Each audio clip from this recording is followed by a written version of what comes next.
believe that individuals who want the access to be able to purchase a gun should have to go through a more extensive process. Throughout the years, there have been countless tragedies that have been caused by them, and reducing the amount of guns that can be purchased would decrease the amount of deaths annually. So for my main points, I will first be going over the problem with easy ownership to a gun, and then for second, how decreasing purchases would decrease deaths, and third, how to solve that, and then the number of deaths that there are annually. So in my opinion, guns should be used more as protection rather than weapons, and I believe that everybody else should have the same perspective on that. So currently the background checks for purchasing a gun is about a 5-step process. It requires you to make sure that you haven't been convicted of any felonies, any misdemeanors, making sure that you haven't been led into a mental institution, and that you are completely drug-free, which should be enough, although there are instances where there is no requirement for those kind of background checks. So making sure that there is the safety to make sure somebody can purchase that gun is really important. A lot of the time, a tagline for websites or anything really is how to get quick and easy access to own a gun. So honestly, it leads as an eye catcher to those who aren't suitable for it. Guns can be bought and then further gifted to those who don't have access or shouldn't have access to the guns. So, like I said, if you've been convicted of a crime, felony, domestic violence, put in a mental institution, and you're not a drug user, you can pretty much get a gun. That doesn't mean that you haven't committed those crimes. It just means that you haven't been caught for it, which is also a big issue.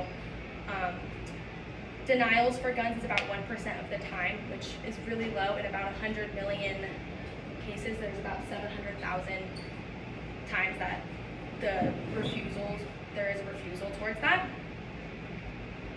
Oftentimes, gun shows don't require background checks. This Father's Day weekend, there will actually be 29 gun shows on the West Coast.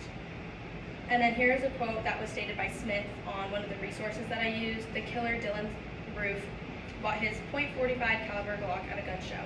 Even though he had been arrested the year before, but he still met the legal criteria. Theoretically, if it was more difficult for individuals to gain ownership of such dangerous objects, there would be less tragedies that would occur in the world. So, meaning that there should be further background checks, which would also reduce suicides caused by guns per year.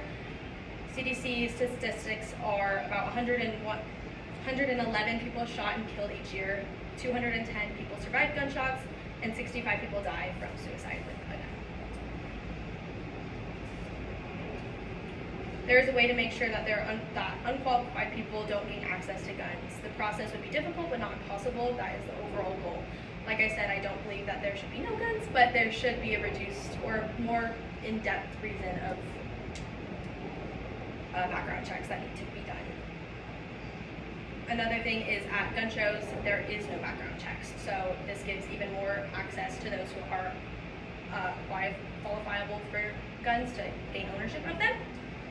For the conclusion, I'm going to go over my main points again, which is the problem with easy ownership to a gun, 2, how making it more difficult to own a gun will decrease tragedies, and 3, how it is possible.